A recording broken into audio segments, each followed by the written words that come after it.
Ooh. I don't see the preview yet. I don't know if we're live. Well, there's only one way to find out. YouTube, get your shit together. Oh, here we are. We are live. Welcome to the Trophy Room pre-show. There we go. Something quick, something easy.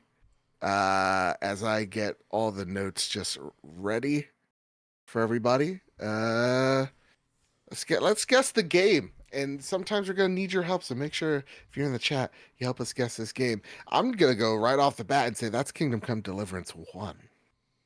Is it just because it's on your mind? I feel like if it's in the zeitgeist's mind, it's on Guess the Game's mind. That's how my brain usually operates. I have another guess, but we'll go with your guess first. Okay. I have a feeling. Did we tweet Blue Sky it out? Not yet. Yeah, that's why we're still doing it. It's not Kingdom Come. Ooh, and it's not what I thought it was either. I thought it was Final Fantasy 16. Oh, okay.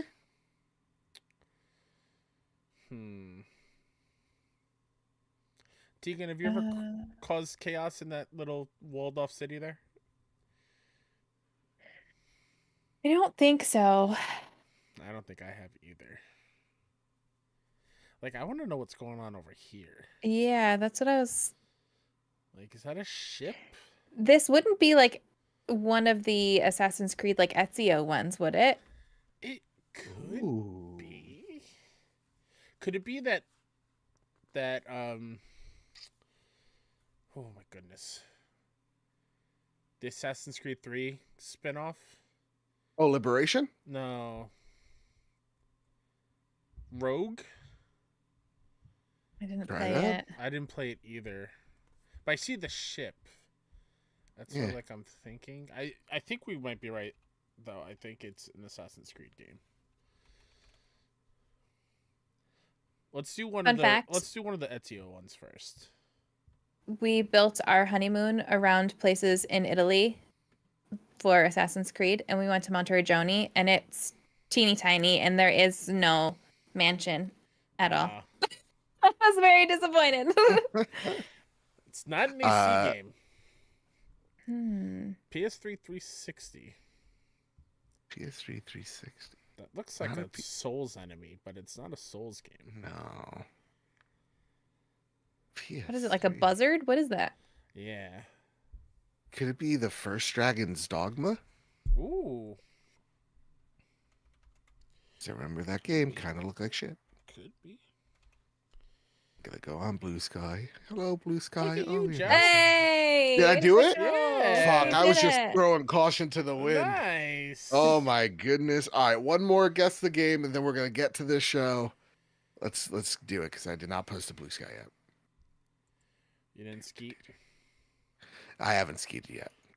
But when I ski, you'll know I'm skiing. Oh God, I'm sorry.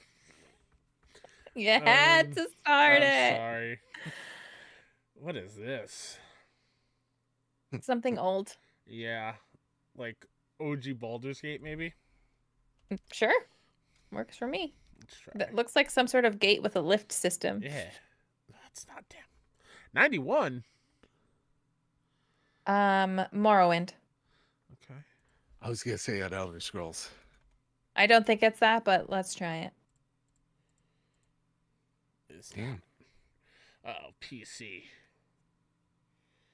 That wasn't Baldur's Gate? Nope. Nope. Not even in the franchise. Huh. This looks like the Ghostbusters dude. The gargoyle? The dog thing? Yeah. Let's skip. I don't know. Who do you say? Oh, RPG? You don't say. Yeah, right? The Sims? Ultima. Right in Ultima. Yeah. Oh, jeez. Which Ultima, Joe? Ultima Online. Yeah. It's not Ultima. Fuck, that would have been cool. What is this guy down here? What is that? It's a book. I'm just a bill. It's a book. Sitting here on Capitol Hill. But again, looks like a Baldur's Gate setup. Like right, it does. Looks like not Ultima. Huh. Black Isle. Black. That sounds so familiar that I will hate myself. Black Isle. I have Chat, you gotta no help us idea. out here. You can't be sitting Yeah, here come watching on. us struggle. What's going on? Come on. Come on. Oh wait, We're let me still post can it. He on always the. bails us Yeah, out. I But was like, he plays it on his own, so he already knows what it is. well, he could help us. I'm gonna skip it. I'm gonna give up on this one because I don't know. Planescape. Wait. What? Planescape Still can it. Torment. Reese is here. Hello, everybody. Hello. Reese is Planescape. Still Candace is Planescape. Let's do Thank it. you guys. You heard our Yes. prayers. That's ridiculous. See, All this right. is why you speak it to We're the gonna universe. get one more in there while Joe, because Joe didn't stop Yeah. me in time. Son of a bitch. This guy, I'm like, I got a hard out at 11. He's like, nah, Hey, you're that's in good. 3 We'll hours. just talk less during the show. It's That's fine. What is this? fine. Dagger? It looks like here. A dagger, and then what? That little fancy fence. Yeah. Kingdom Ooh. Hearts. I'm gonna say Liza P. Okay. I don't think it is, but I mean, What's that yellow part in the middle? I thought Yeah, it was why like, would it be- oh, it's a fighting game. oh, Taki, that is Soul Calibur. all right. I'll believe it. Let's Which go- number? Oh, I don't know. Let's go 6. How many have there been? There we go. Oh, there you go. Oh, that's the gold thing. There you go. All right, everybody. I'm ready to start this show. I want to talk about Xbox's demise. Boo. Or something. I Or something. Who knows? don't know. We'll Something like figure it that. out. I'm almost ready. Give me a second. Listen, hey, I'm going to give you several. Take all 'Cause the I'm seconds courteous. you need. All right, Exactly. chat. We'll see you in 16 seconds.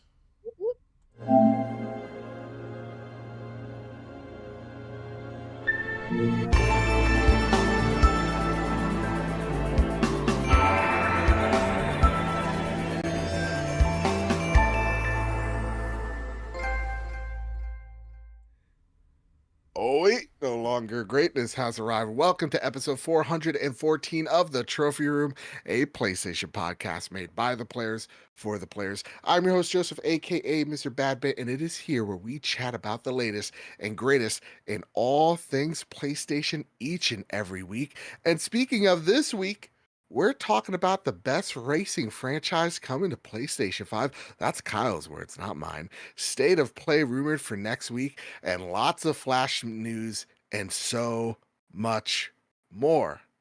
Alongside me, the greatest co-host, whoever is, whoever will be, Mr. Kyle Stevenson. Doesn't know I'm a little upset at him this week. What? Yeah. I didn't like the way you greeted me today. It seemed like you were talking to a man that wasn't Platinum 1 on Marvel Rivals this week, Kyle Stevenson. I didn't know that happened. I am a Platinum 1. I am the top 10% of Ooh. Marvel Rivals, and there's just in an rank. error. You're but not the like- first person to platinum the game. No. I no. don't care. Is that why you said you wanted to go pro? Yeah, I'm gonna go pro. I'm telling you, Psylocke's my start main. streaming. Start streaming it. I got to. The thing is, the setup just ain't there yet. But one Who day cares? it will be. You don't need it. Listen to me. You don't need Okay. it. Get out of your fair head. Start streaming it. You can Okay. fix the setup as you can fix the setup. Fair. I I'm- started mine with my cell phone camera, Joe. Okay? You know what? Fair enough. You I was gonna don't say I don't need even a have a setup. webcam. You have a setup. No, I had my freaking cell phone like this and a Blue All Yeti right. mic and my ancient ass laptop And a dream. and a I- dream. I love how Joe's bits always backfire. I do too. I never learned. And then I end up yelling at him. Yeah. Don't make And me that- put my mom voice on, Joe. And that mom here, the lightweight herself, Tegan, how are you doing? Good. I will mother you both. I will be the mother Aw. hen of the group. Thanks, Mom. Well, yeah, these kids, listen, we're a rowdy bunch. But we have, instead of a starter question, it's a starter comment. This comes from Rob over on our Discord, link down below in the description. Join the crew, join the family. He goes, funny enough, I am that PC gamer that we were talking about last week. How many PC gamers come over to the PlayStation 5 and all that jazz. But I have a PS5 and would never get rid of it as I don't want to be waiting a year for a game that I love, the trophy hunting, which isn't the same on PC. God bless. Mm-hmm. Fair. There you go. You know, a PC gamer who isn't like the rest. LOL. Yeah, isn't that something? Yeah. Steam, it just ain't it, you know? But my point still stands. People who are going to have a PlayStation 5 already have it. That's So true. he just proved our point further Yeah. and And showed that he's smart. exactly. And you know, I think when we get into some of the deeper bits this week, because it's definitely been an interesting week in just video games in general, we're gonna be talking a lot about waiting and all that jazz. So that said, let's get right into it. But before we do, a little bit of housekeeping. Of course, we got our merch link down below in the description. Grab yourself a Goon to the Moon tee while you're there. And our Patreon pitch. Of course, if we ever got you through a long car ride, a tough day at work, whatever your situation may be, it really does help us out if you head on over to patreon.com/PS Trophy Room. The next coming weeks, I'm going to be setting some things up and setting up like a drive because my goal now this year is to get to Summer Game Fest. And I literally cannot do that without your patronage over at patreon.com/PS Trophy Room. There's so many opportunities to be had over at SGF. I don't want to miss it. There's a lot of hands that need to be shaked, a lot of games that need coverage, and I want to be there. So yeah, help us get to Summer Game Fest.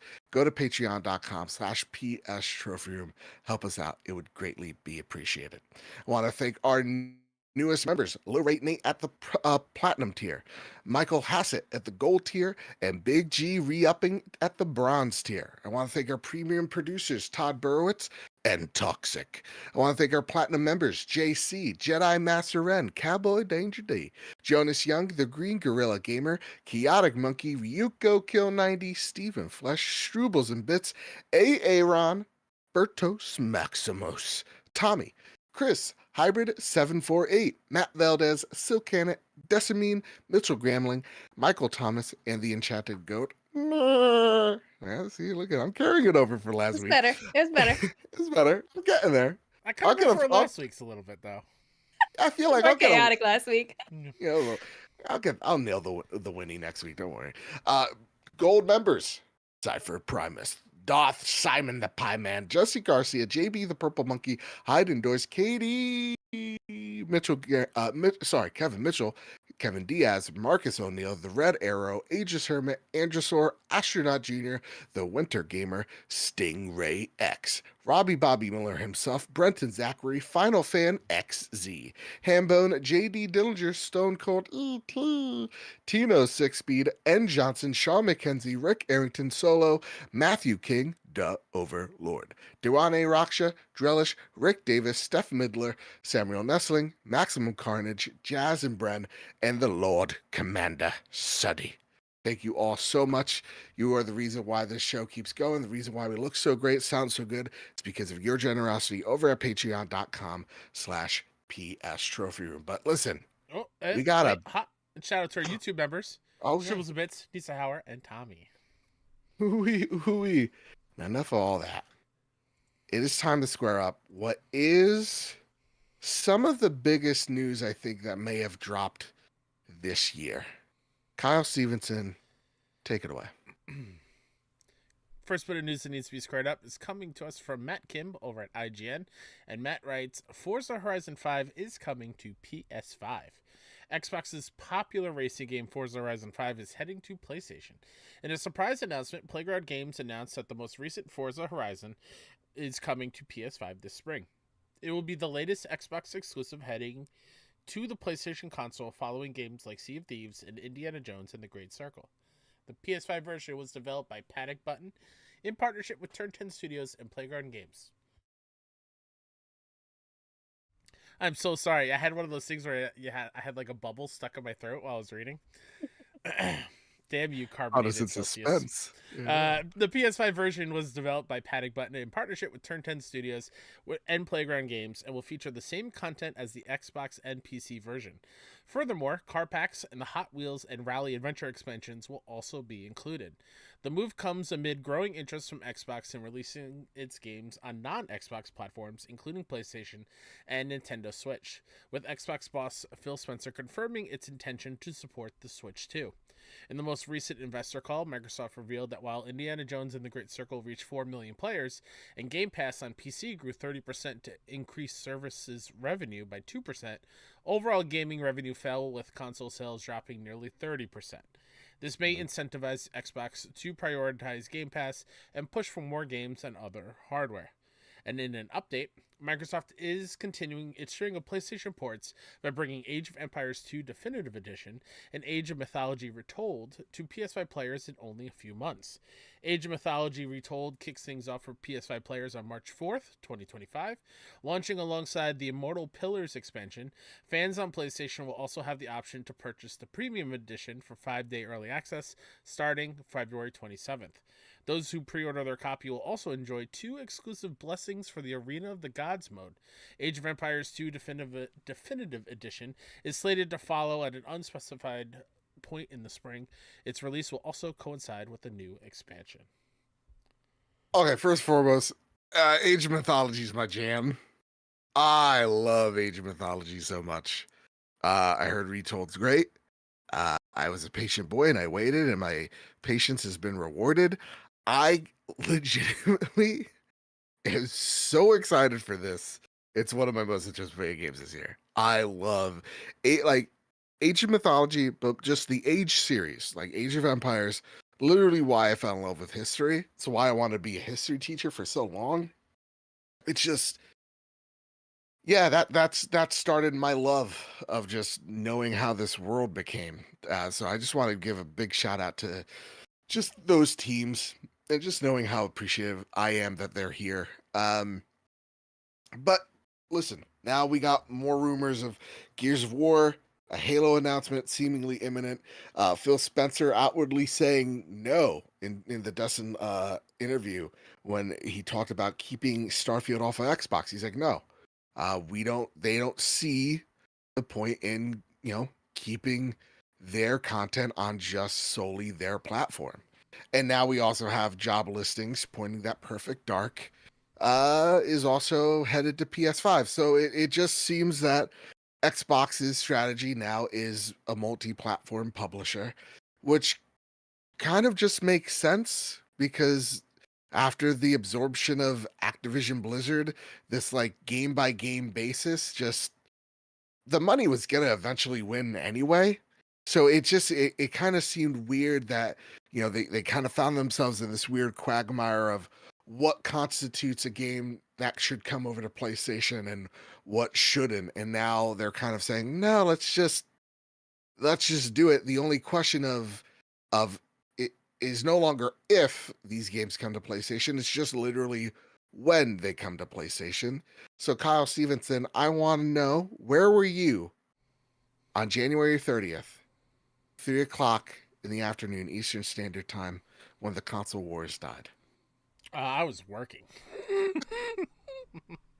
How did you take the news? I saw it and I was like, oh, snap. And I shared it with you guys immediately, not knowing that it probably already happened and you both knew about it already. I think this is awesome. For such a long time on this show since we started.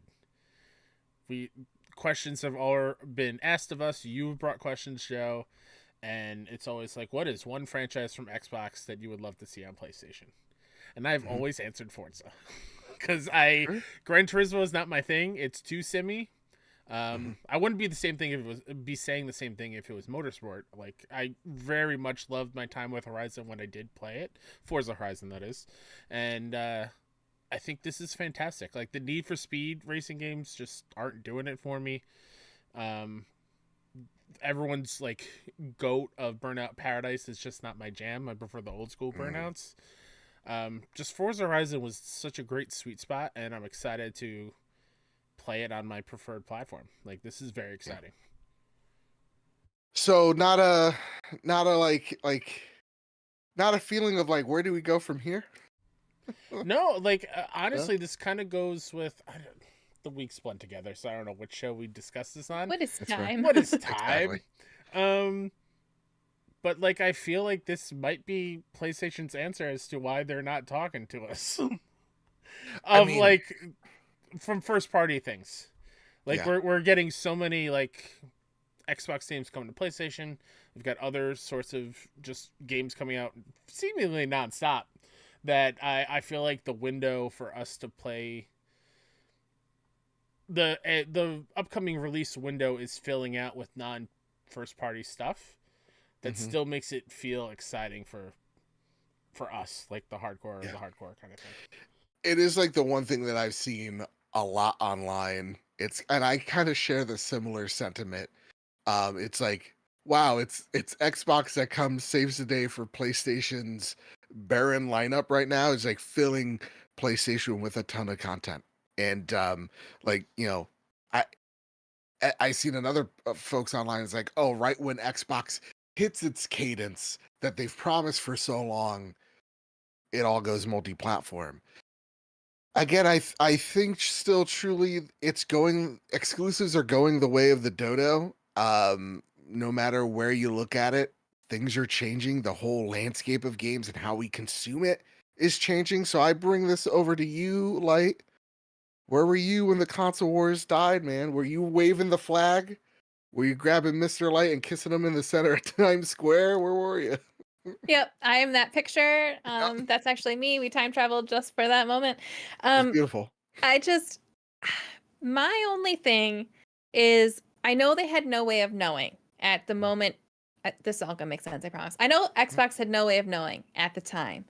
But if this was going to be the strategy, I feel very frustrated for Starfield because the flack that Starfield went through because it was only on Xbox, the hate that it got, some of it justified, a lot of it not, because a lot of it was solely rage bait because it wasn't on PlayStation. It was a console exclusive. People wanted to hate on it because they could hate on it, um, mixed in with the actual criticisms. How different would that have been if they just released it on everything? And I almost wonder, was that one of the moments where they maybe learned and they were like, ooh, this did not go as well as we thought it did. We didn't make as much money as we hoped we would. We didn't convert people like we thought we would. Was that kind of a wake up call for them? There's probably a bunch of stuff going on, right? But Yeah. I just feel bad for Bethesda. I feel bad for, everybody who worked on Starfield because that game got so much hate. I've said this before. I will constantly say this. It is not as bad of a game as the hate says it is. And I am convinced it's because it was an Xbox exclusive. Yeah. So it just breaks my heart because obviously there were justifiable things that needed fixings that criticism was justified. But not the hate and the vitriol that it got. Yeah. So I almost wish Xbox could rewind a little bit and then redo it and be like, if we're going to be releasing all these things on PlayStation anyways, let's just release this one there too. Like, what? Yeah. Let's just do it all. And I know we don't actually know. Right now it's rumors of other games that are going to be coming. We don't know yet, I don't think. You can correct me if I'm wrong, but I haven't seen that they've been explicitly stated like, yep, all of these things are going. Yeah. It's just kind of what we're piecing together based off of the trends that we're seeing.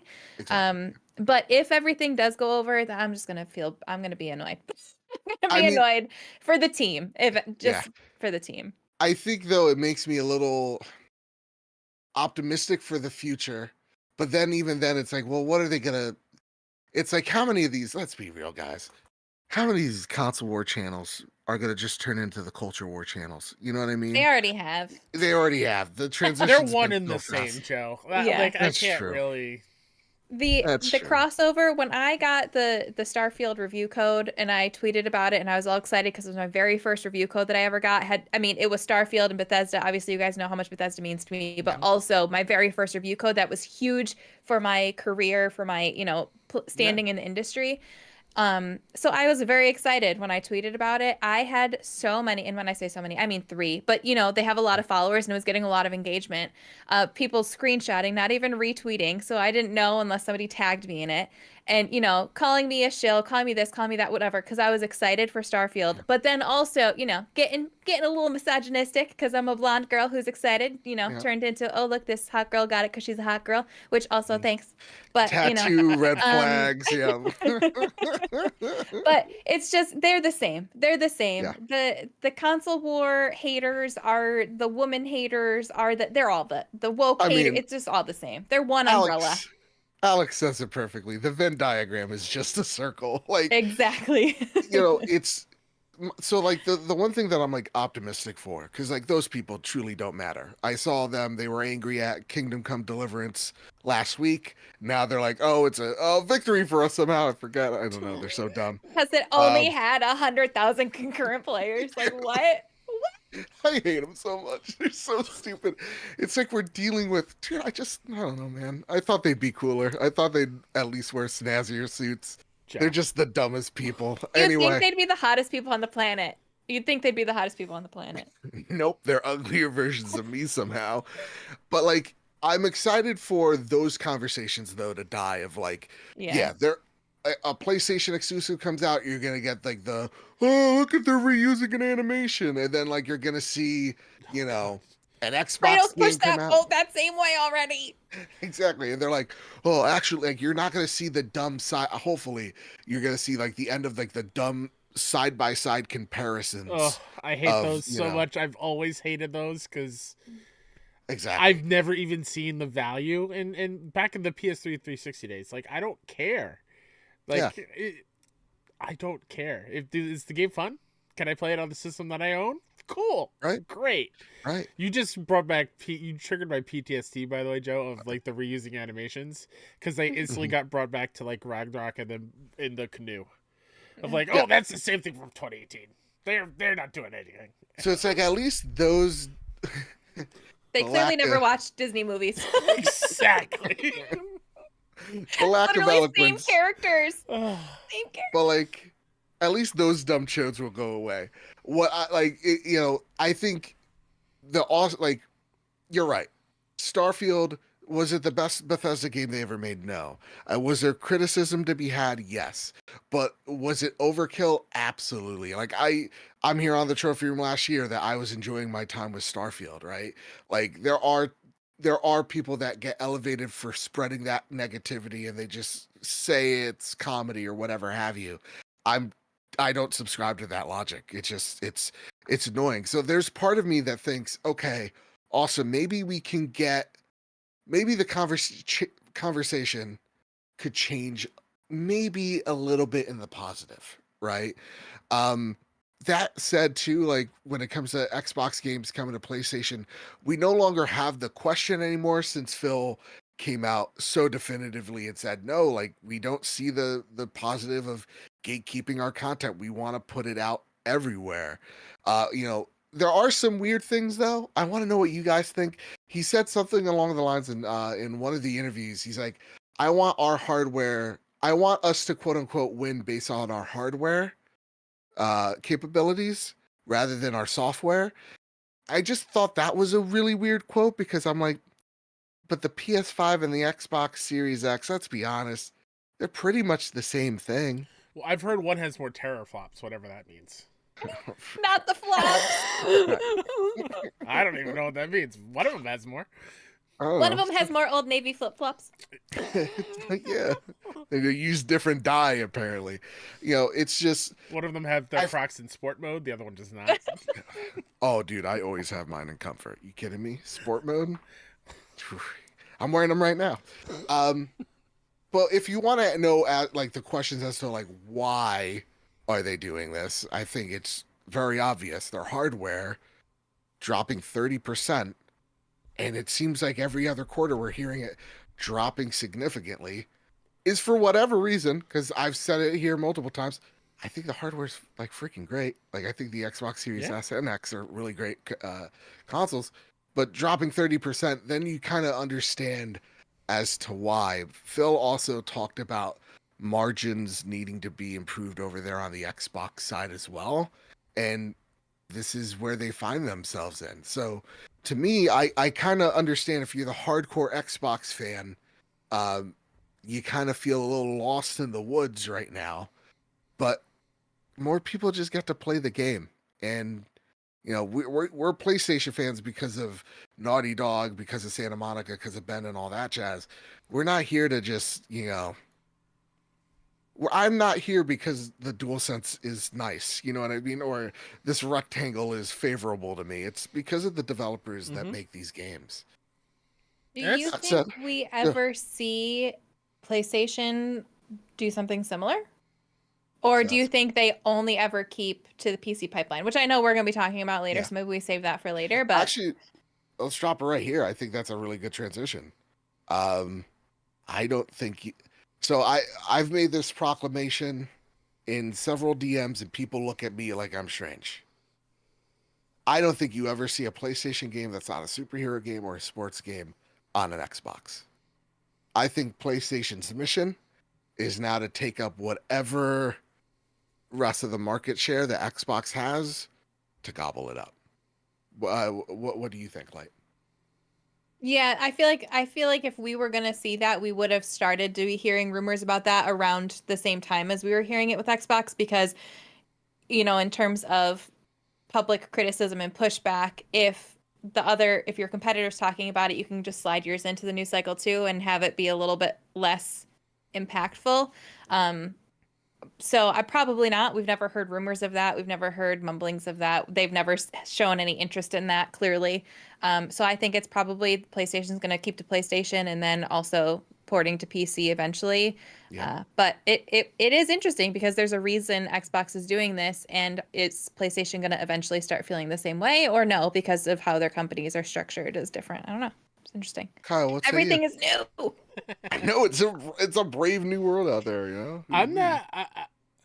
I can definitely see it happen, but I don't think it will happen with any of like the core PlayStation faces. Like I don't think I think you'll see maybe you'll see Spider-Man, maybe you'll see Wolverine. I don't think you ever see Last of Us. No, I don't think you'll ever see Joel and Ellie on an Xbox. I don't think you'll ever see Aloy. I don't think you'll ever see a Kratos or an Atreus. Maybe, But like a Days Gone. yeah, like I could see other things that may make sense on Xbox to let them go over there. Like I think of the Helldivers. I can totally see a world where Helldivers is also on Xbox. Okay. Like you mentioned, like MLB The Show has been on Xbox for a few years now. Yes, that was like an MLB thing, but it's still, when you turn on the game, it's the PlayStation logo pops up on your Xbox. Same thing with Sea of Thieves, now Forza, now whatever. It's gonna pop up with the Microsoft Studios. So it is kind of that weird. We're in a very fluid state right now. I'm not gonna rule it out completely that we'll see it, but I'm also still on the side of I still think exclusives matter a whole lot for the platform that you're on, the ecosystem you live in. But I'm totally okay with outside of that year, go for it. Like in the short-term exclusivity window, I'm all about it. Yeah. So you're all about the timed exclusive, not the sole exclusive at this point. Yeah. I've lived through it on both sides. I know how angry it is when it's not something you're looking for. I know how happy you are when it is something you're looking for that you can only play on your thing. So like, I've lived through it both. There's a reason why it took me 3 years to play Rise of the Tomb Raider, because it had that year exclusivity. Other games came out, and I didn't feel like playing it at that point. We still yearn for a Sunset Overdrive, but what you said is important to note is like exclusives are important. So where do you see Xbox's hardware? They keep reiterating, guys, we're still making hardware, but like, what is the point of buying this hardware if I can play the games elsewhere? I don't know. I don't know. I might be just talking out of my ass right now. What do they consider hardware? They consider it their cloud services? They consider it like Play Anywhere? Is that like what they consider their hardware? Because if that's the case, they're winning that game. You can play Xbox games wherever as long as you have good internet. So that's the thing. I mean, like, Technically, the I PC that I'm recording on right now is Xbox hardware. it's So there's I many see the TVs out Microsoft one. there that will have Xbox, like you can play games on your TV without another box. Yeah, So like, Mhm. what is their definition of hardware? Is it a branded Xbox thing? Because then I have no idea what the next thing is. right. I know. Like, what say you? What's the why? If exclusives are important, which we believe that they are, where do you see Xbox kind of going in the future? Is it like a Steam Deck? Do you think like because to me, it's like the hardware has to be different. It can't just be the same rectangle. It has to do something wildly Mhm. different. I don't know. My brain jumps to portable. Yeah, I think I could see it being we get another traditional console, but they don't necessarily try to improve it a ton. They try to improve it the amount that it needs to for like a new generation, but they don't try to like outdo it, go crazy, bump up the price tag, all that stuff. They keep it as minimum as they need to keep it in order to have the justified improvements, and that's that. But then I think we also see a handheld. I think we also see some sort of streaming stick. I think we see them trying to get in as many places as possible. Yeah. Um, I, I know like if they can't get a hardware portable device, maybe we see them trying more to get in nice with the Steam Deck, so you can have a Game Pass app on the Steam Deck, so you don't have to like break into your Steam Deck in order to do or whatever Right. you have to do, all that crazy stuff. But I do think we see them kind of branching off. I think we see them have their traditional console, a handheld console, and then some sort of hey, grandma and grandpa are at Walmart and they see this Xbox thing for Christmas. Let's go get it for our grandkids. I could see them trying to do multiple branches to try to get as many people as possible and meet them where they're at. Yeah, I think they've echoed a lot, and the thing that I feel like no one's taking away from that is definitely the last thing you just said there, like which is like they've very much openly said we want to meet the consumers where they are and not have the consumer come to us.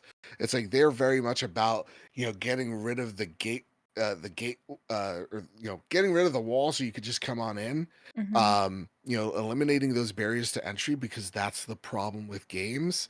They talk about not being able to, or games not being able to break that, what was it, like the 300 plus million unit number that they have to, if games, AAA gaming is to expand, it has to be more open. So yeah, to me it is weird because even then I'm like, I do think the next Xbox and the next PlayStation have a portable element to it, but I still don't know then at that point what makes the Xbox special because I can play Halo elsewhere.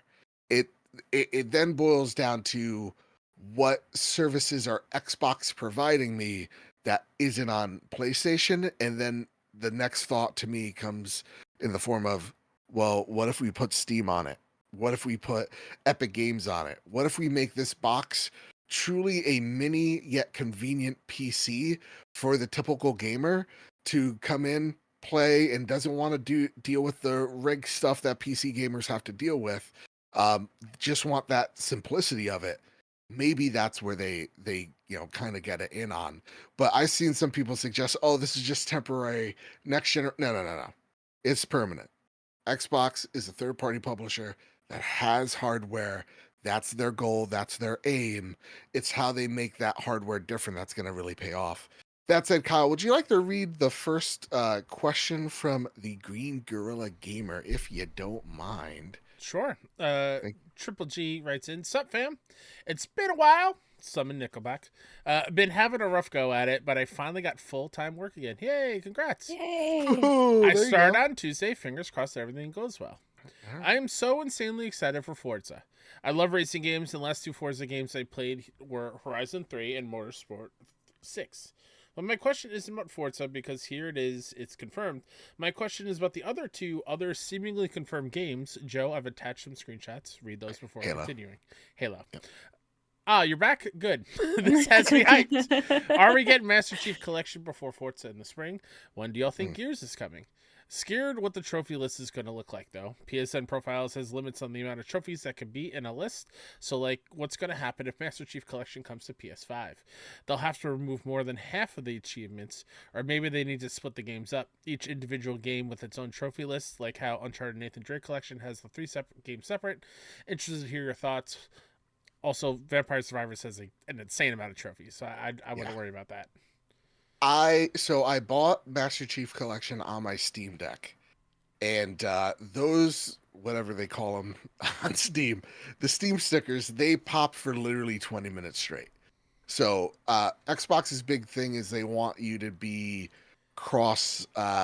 They want you to be able to play your same game in your same save state, get your same achievements on every platform. That's what they're all about. So yeah, you're gonna be popping a heck of a lot of trophies. If that's just your goal, if if you're a Xbox player for Halo and you want to come on over and whatever, oh yeah, you'll be popping trophies for probably days.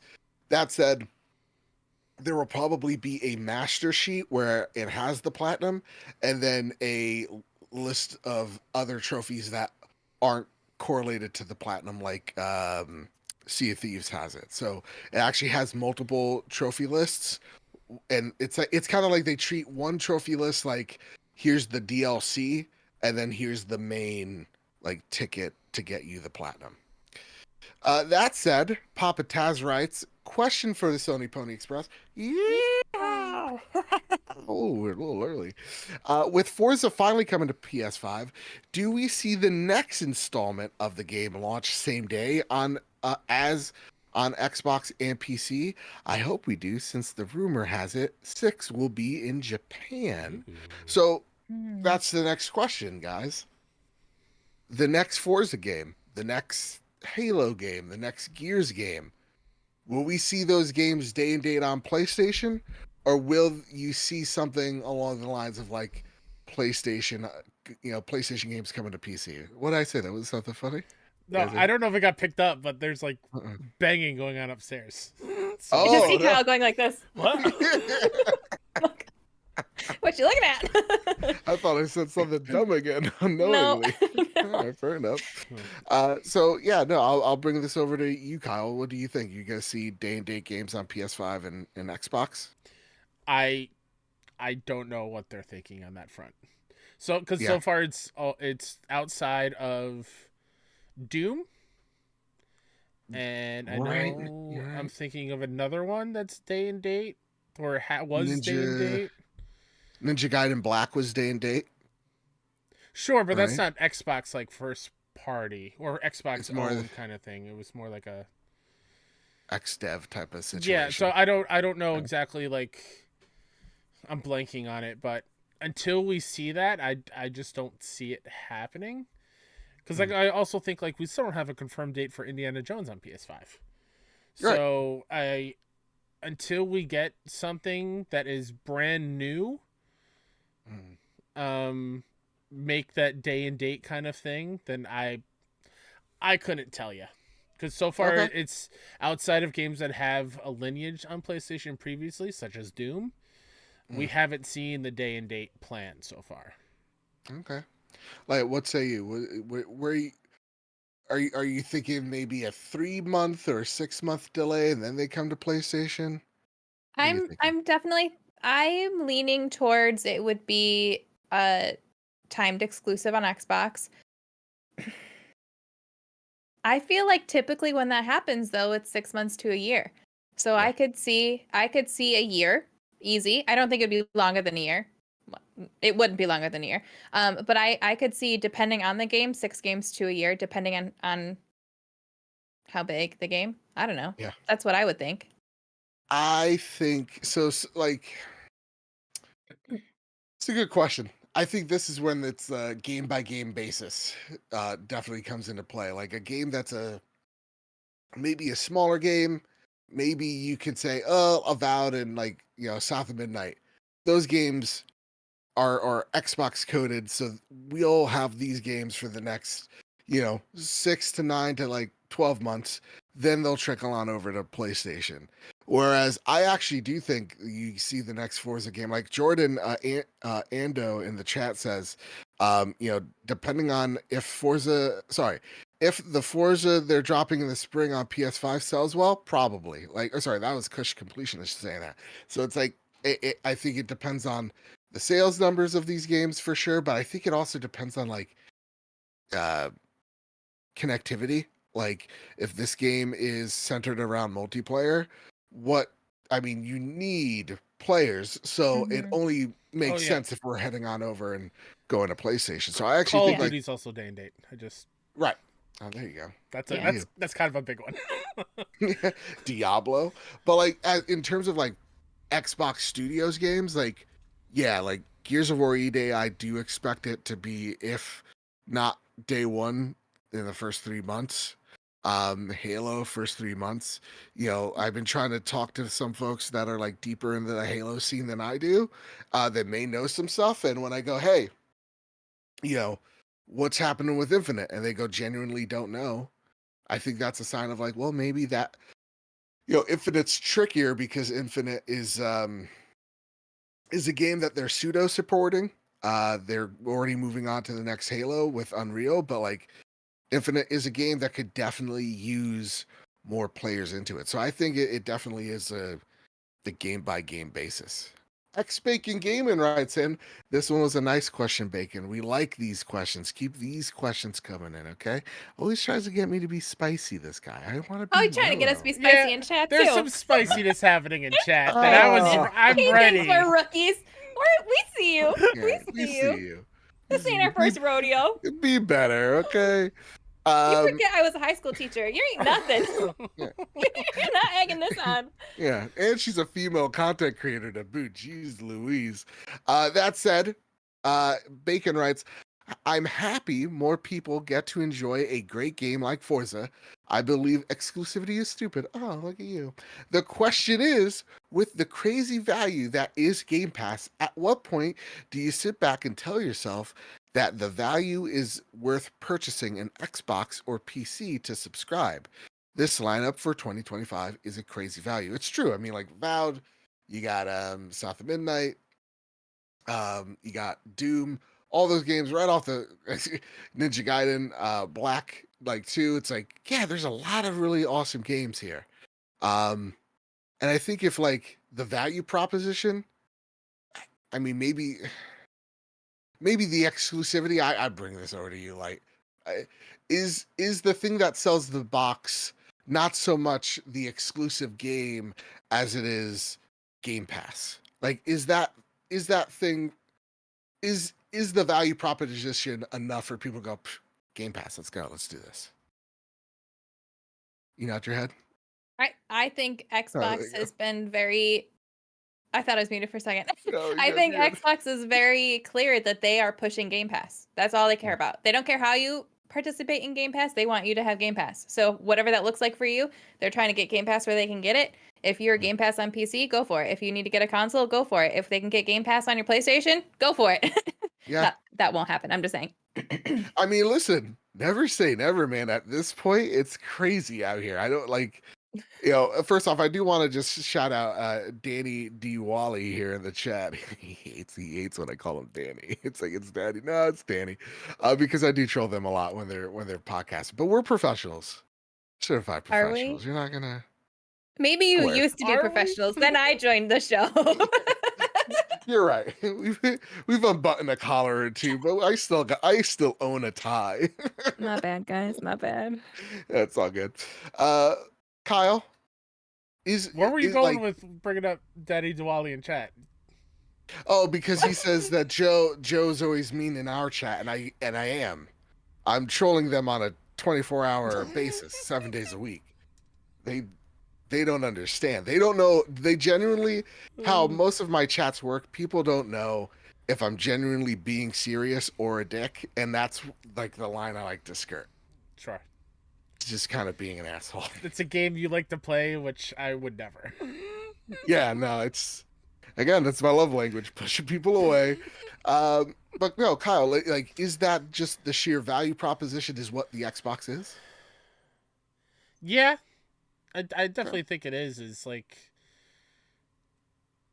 I think that's why we see more Game Pass being pushed than here's a new Xbox Series X variant, or Right.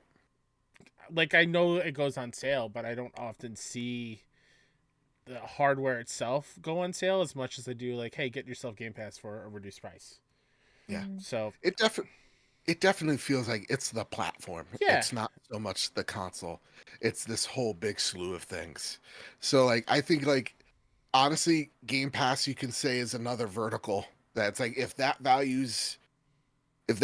means something to you, you're probably playing that on one of these other things, like, you know, on your LG TV via cloud or, Mm-hmm. you know, on your Xbox or on PC, that type of thing.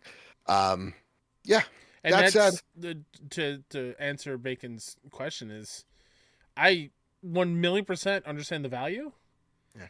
It's not pushing me to buy an Xbox or play games on PC just because I know I'm a snob when it comes to how my games look when I play. Mm. I'm not playing it here on this monitor. The games will look like awful, like trash. Right. My internet's terrible, so like it's not gonna work. And for my TV setup, I'd rather just boot up the PlayStation, and I don't have money to just get a new console for an Xbox. Where at this point, I might be saving up for a Pro because my PS5 is struggling. Mine too. So It's like, All of a sudden, yeah, ugh. so that's just me. That's just me being a snob when it comes to what my games look like. But what did we learn last week? This is a business expense. Write it off. You know? Just a reminder for everyone listening, we are not tax professionals. That's Do right. not listen to us. Certified dum-dums. We don't know nothing. were you about to do a Kendrick line right there? No. Certified no, dum-dums. No. No, just they were big dummies. Well, I can only speak for myself. I'm a big dummy. That says M9 Prime writes, with Forza Horizon 5 coming to PlayStation 5, the door is definitely open for more Xbox franchises to come on over. Do you think that means we might get some special edition DualSense controllers based on Xbox properties? Light, you and I are thinking the same thing. Let's get it together. Let's go.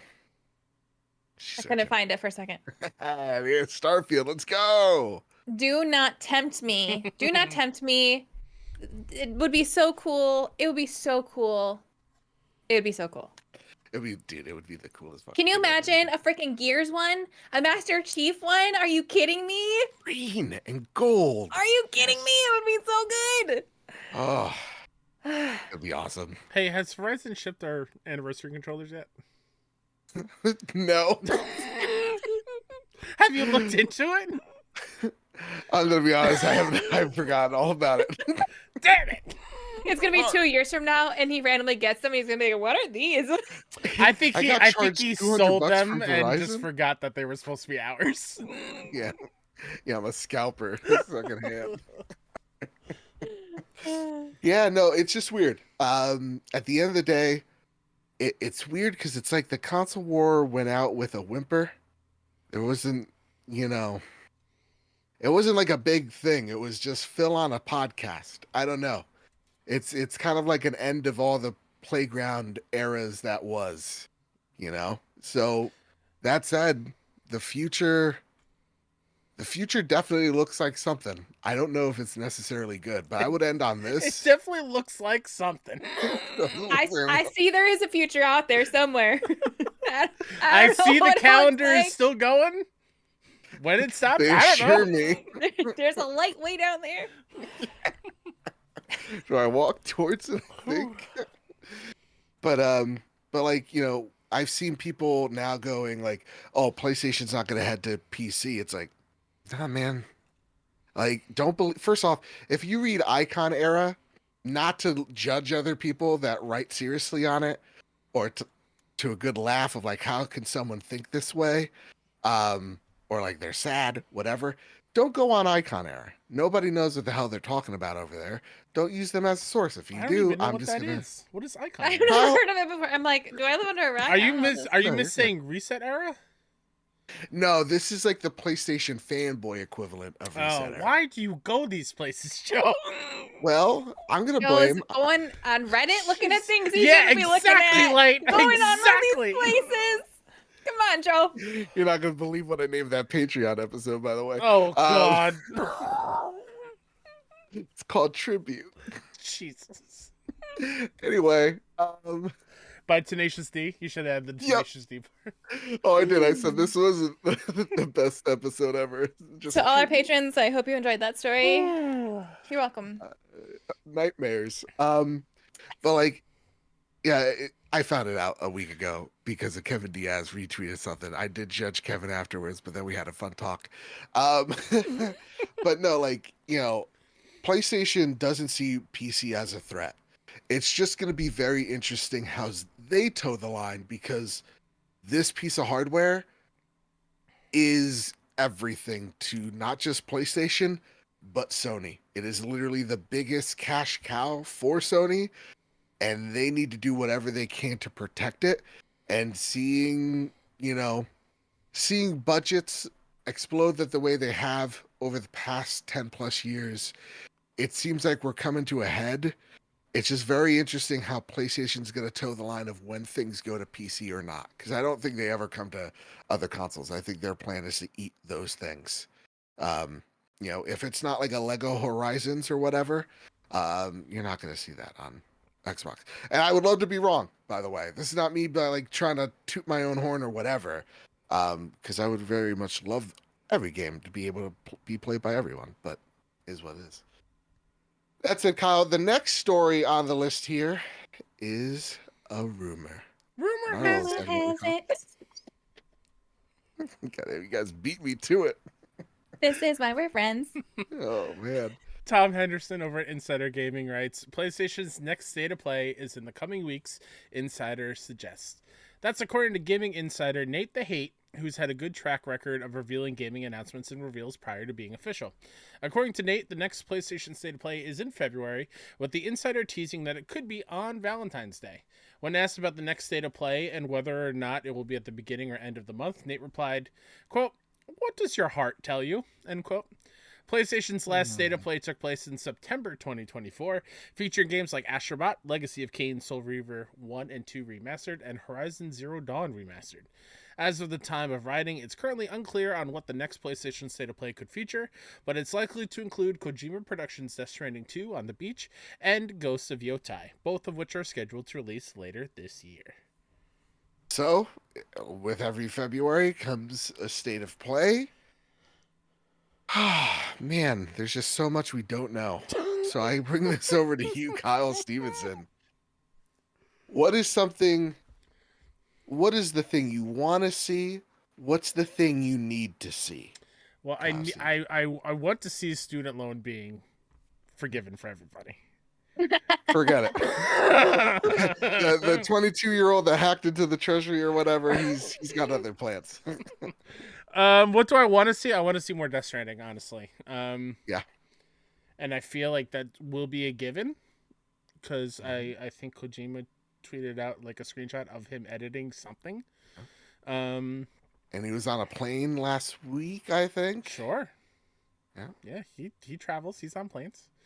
So I'm just saying, maybe he went to LA to He film. sees the horizon. He sees the future. Yeah, he sees the future. He sees the future. Yeah, no, I think Death Stranding is the thing I'm most excited to see more of because that is something that I have the biggest questions gameplay wise. I know the first one wasn't everybody's jam. I personally loved it. I know Joe, you loved it. Like I forget, did you try it out? I gave it a not very valiant effort, and I did not like it because I kept falling over. Yeah, and I fair, said, and that's totally fair. So like there's some tweaks I would love to see, like combat with like enemy NPCs. I think needs a big boost or change or whatever. So I'm more curious to see that over Ghost of Yotai. Not that I'm super excited for Ghost of Yotai. I kind of expect what Yotai is. And I just want to be more in that world. So I have more questions with Death Stranding. So that's what I'm hoping for. Okay. So, like, I bring this over to you. What's the thing You want to see what's the thing you need to see out of this state of play. I want to see a Ghost release date, like an actual date. I would like that. Damn. I don't know if we would get that, but I would like to see that. What do I need to see? I guess just what they're working on next. I feel like we haven't Yeah. really heard anything from them. So obviously, like, yeah, seeing more of the things that we know about would be great, but I would love to be surprised, even if it's not something super exciting. Just like, hey, here's something you haven't heard yet that we're working on. Yeah. I don't know. I feel like it would be nice to have a little bit of what's going on over there? What are you guys doing? Come on. It could be Well, something small, but what are you doing? crack the door open. Let Corey come out. Let him say, "Hey, gang, I'm also making a space game." I don't know, just something, anything. That said, I mean, several people in the chat have brought this up. Do you guys think we see an Xbox game here, and that really be the end of it all? Going, we know Forza Horizon's date because it's at the state of play. I don't know. What say you guys? That would be interesting. Yeah. I think that would definitely be like, I know earlier you said like the console wars are dead. I feel like that's even more so. Mhm. I forget when Sea of Thieves was announced. Was that on the state of play? Nope, that was just a blog post. That was just That a was blog just a post, right? Twitter announcement. Yeah. Yeah. I feel like Xbox would want to announce it for the first one. I feel like they would want On to their announce own it on thing. theirs Yeah. first and be like coming to Xbox and PlayStation. Like they don't want to make a big fanfare about it, but then on the end splash screen where it says you can play it, PlayStation's on there. And then See, maybe going forward. I don't yeah. know. See, I think like with the Switch 2, I would think like Xbox is running over there to go and support that thing. Like, at the Switch 2, like whatever it is, what, April 2nd, that direct, you see Halo there. And Cool. that's where you get to see a Halo announced. Like, that's where they make the big splash because I think that's the audience that both PlayStation and Xbox really want. So Um, to yeah, argue kind of against and with that, go for it. I think it's like just a bombardment of news on the same day. So like if you think Halo's announced on Mm, Switch on April 2nd, then I could totally see PlayStation be like, hey, also by the way, it's also coming here. So that Mm-hmm. way yeah. Xbox on a big Nintendo day also owns a huge part of the news Mm-hmm. cycle of being like, hey, also you could play our face, our iconic franchise everywhere now as a way to not make it be all about Nintendo. I could totally see that as well. No, you have your PR hat on. It says Yeet, but it actually says PR. No, that's a terrific point. So maybe Mm-hmm.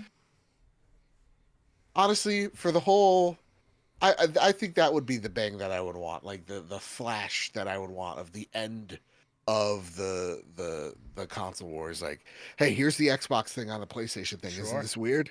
And just kind of normalize it. And I think Forza is, while it's big to us, and I think they want the PlayStation audience to know. Um, I think that would be something that's not, you know, um, I can't say this word, Kyle, so you can say it after me correctly, as like existential as Yeah, that was good. Existential. oh, That was good. cool. I feel like every time I say it, I add 3 extra T's, but It's yeah, the X sounds weird. yes, that's probably it. That's Mm-hmm. probably where I'm messing it all up. But yeah, the want, I want the roadmap. Yeah. I know I'm not going to get it, but the need is I need to see. Yeah, I need to see Death Stranding, and I need that game to be in June. Mm.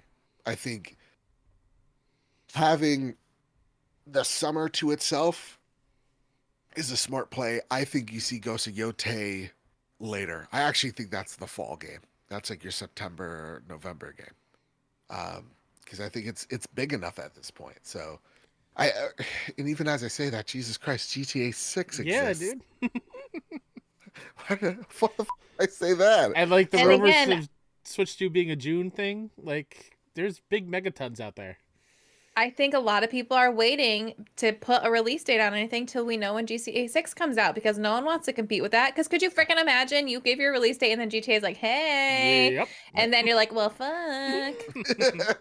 Even Phil mentioned it on one of the interviews of like how massive just GTA 6 is going to be. hmm Is yeah, is really an understatement. It's going to be ginormous, but yeah, that's the want and need. I don't have any heavy predictions Can because I throw out some little ones? yeah, I go see in for it. chat as well, like Bacon actually put baby steps. I would love to get a date for baby steps. Um, Okay. I know that's not everyone's jam, but that's I don't know could what be that fun. is. What is that? It's like the it's like all the console warriors. It's based on them. Like some Yeah. dude that is stuck in his parents' basement and he goes outside for the first time and he can't walk. So you are trying to control him as he walks. It's from the maker of Getting Over It, like with the big Got sledgehammer it. thing. Okay. It's Yep. supposed to be a frustrating thing, but it like makes fun of man babies. Ah, Yeah. I like that. Yeah, I would love that. I would also I would love a little Devil Inside date. That would be Mm, fun. It's been away mm, from the bright lights for a little bit. yeah. So yeah, that'd be cool. Okay. I like that. Yeah, I don't want to do any weird yeah, I feel like when we do the predictions for these things, ultimately we walk out like somewhat disappointed because it didn't Yep. reach these, Oh, yeah. Unless it's The Witcher 4 randomly popping as the first trailer. Oh my god, are you kidding me? That said, gang, next week, if whenever this show comes out, whenever the state of play happens, we will be trying our best to cover it that day. So it may be on a Thursday. If it is, God bless. That's awesome. But it could be on a Wednesday or a Tuesday or whatever. We'll try our best to get together and record our reactions to, and then a post show after it for y'all. So be on the lookout for that. That said, Kyle, we got some flash shoes. Gotta run. Gotta go fast. Oh my goodness gracious! I start work tomorrow. I gotta wake up bright and early. Yeah. And a new segment I like to call, "Hey, PlayStation, quit doing that." This comes from Push Square Copium as a second Bloodborne fan project hit by Sony DMCA takedown. There is a particular sadistic joy of being a modern Bloodborne fan, says Sammy Barker. A decade on, short of a complete remake, we probably wouldn't even be interested in a remastered 60 FPS patch this late stage. But then, we're probably in the minority on that. PlayStation has struck another Bloodborne fan project with a DMCA takedown, which probably has more to do with the trademark technicalities than it does with the long hoped for re release or patch is imminent. Lilith Walter, the creator of Nightmare Cart, formerly Bloodborne Cart, announced on X that an old video of their Bloodborne PSX demake project had been struck by a copyright claim by Mark Scan Enforcement, thanks for IGN for that. This is the same firm that pursued the Bloodborne 60 FPS patch creator Lance McDonald just last week. Veritably, this has led to a particular amount of cope within the community, segments of which are now desperately inhaling that most unhinged type of copium known as bloodblordium. If we had to guess, this also likely more PlayStation, or sorry, Sony trademarked name than it is because of an unlikely remastered slash remake So is on the way. I don't believe that for a second. Oh, you got the bloodblordium in you? I have just it is so weird to me that they have decided years later to put claims on these things. Right. That is strange to me. Like that 60 FPS patch that the Lance McDonald had, that's been out there for like 4 or 5 years. Sure. If It's I'm been not a minute. mistaken. So Bloodborne Cart was announced a long time ago, and then they changed the name. So what is now making them flag and claim the word use of Bloodborne now? Mm. I can see that. I would not be surprised if we got news. Well, I would be surprised because, you guys have been waiting for a long time. But I could see it. However, and this is not even remotely the same. I will say, though, as a YouTube creator who gets randomly struck with copyright claims and blocks and things out of nowhere. One of my very first videos I ever posted, almost 6 years ago now, randomly got blocked. It's been up for this long. It randomly got blocked.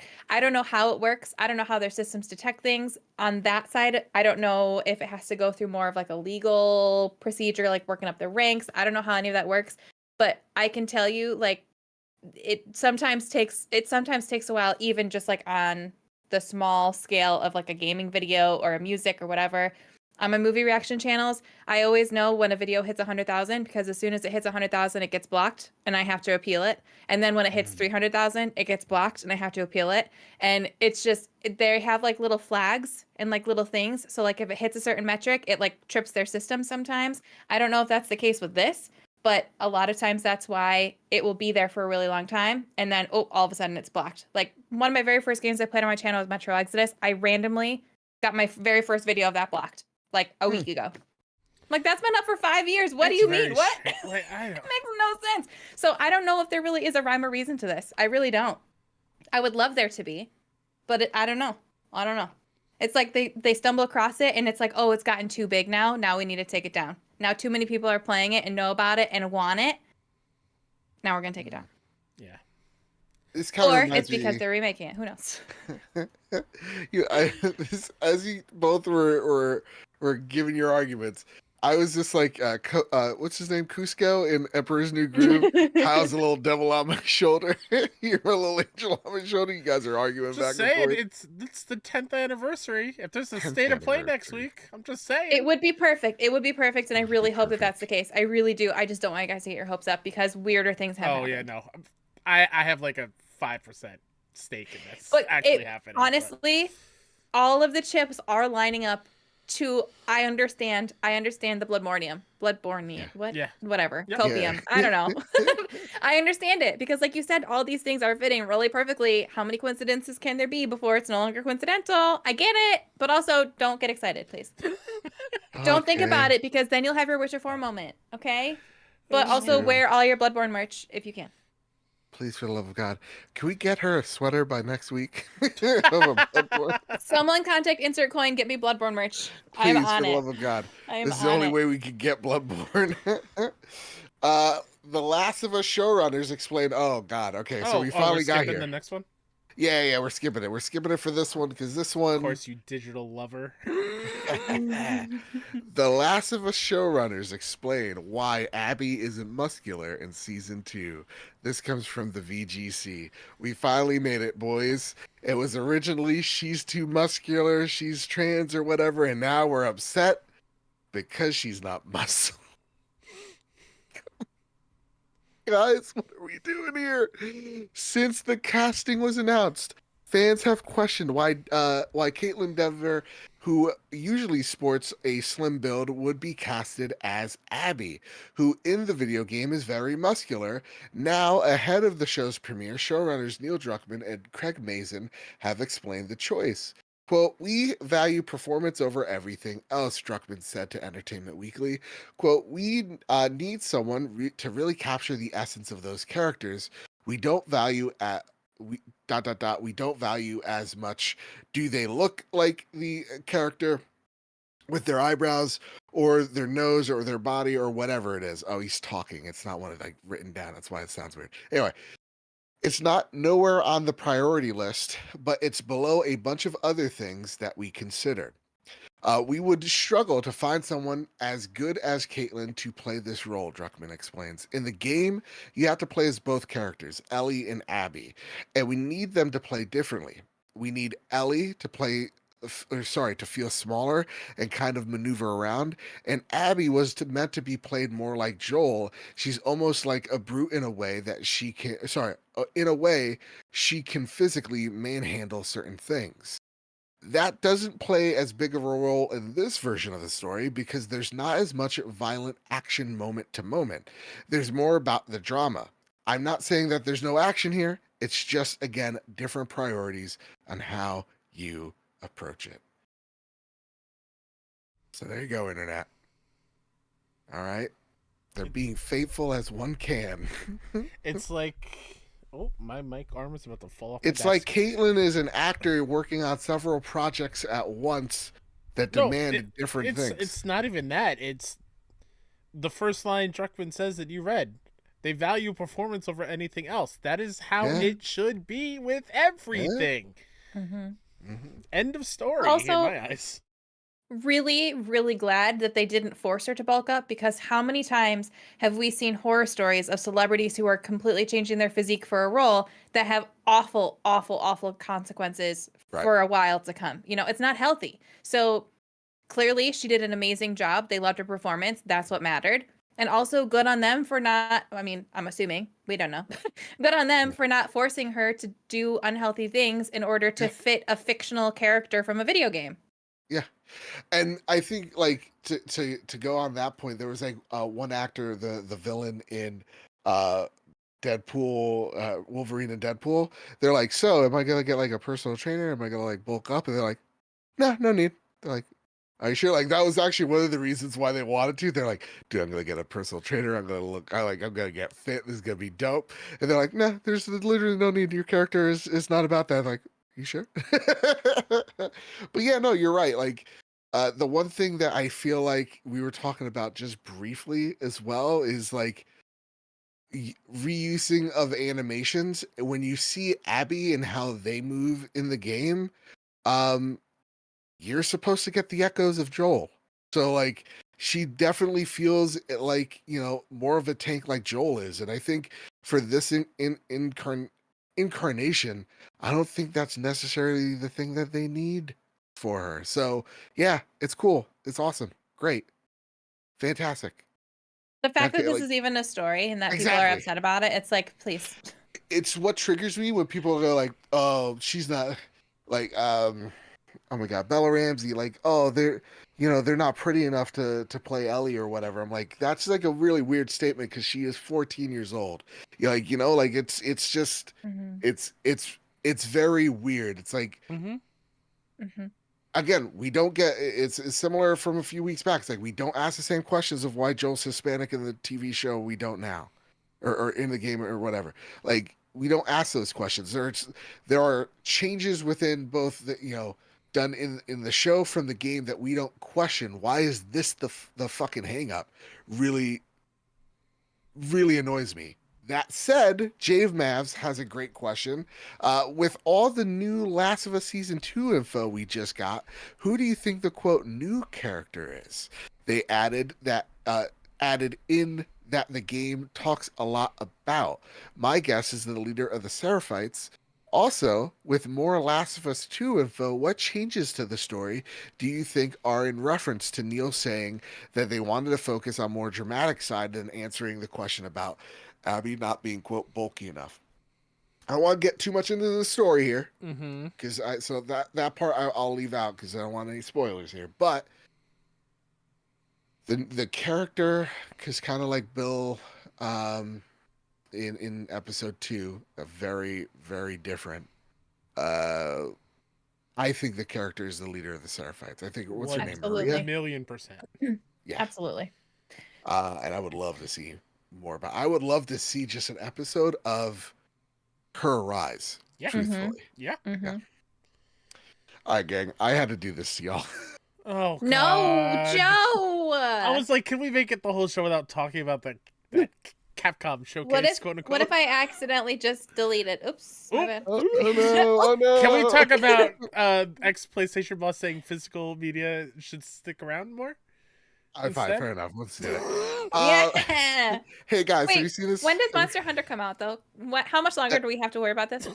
Oh End of the month. my god! I I know. feel I like was you always gonna. tell me that. I feel like Yeah. every time I ask, you say end of the month, and every month it's not the end of the month.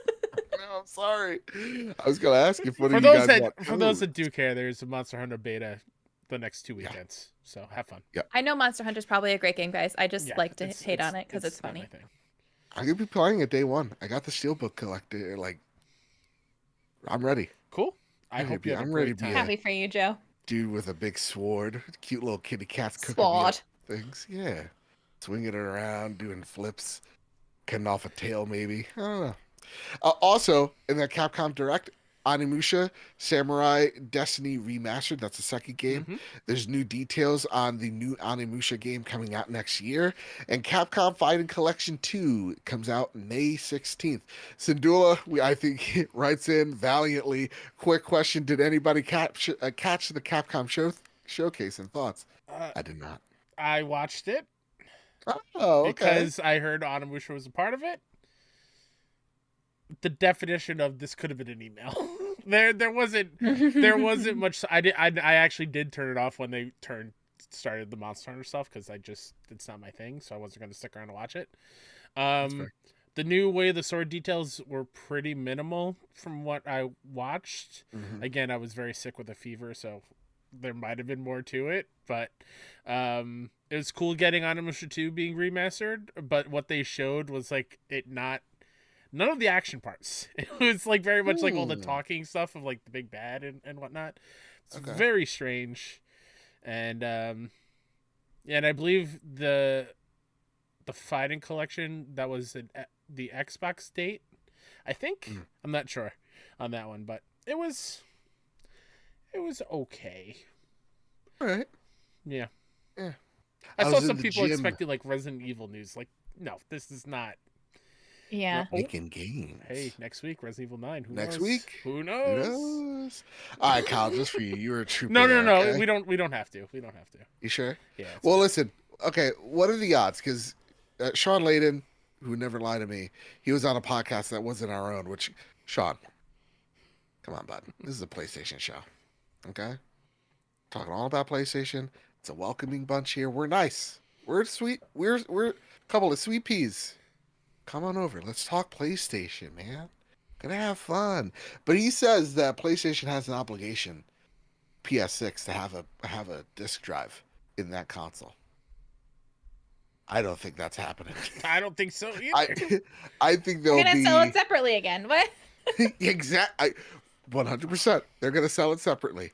They're gonna, and then they'll have like little ways of like, oh, you can attach any Blu-ray drive to this, to make it more accessible or whatever, just for them to not have to pay to make more of them. I think it's all digital from here on out. Here's my issue with that though is I could already see it where they are not physical media people are not being shown the value of having physical media anymore. Case in point, MLB The Show did their gameplay trailer, the date, announced all the additions. The digital deluxe edition is the enticing one because of all the pre-order bonuses or things that come with it. Whereas the physical version, there's no edition where I can get a really cool hat anymore. There's no steelbook.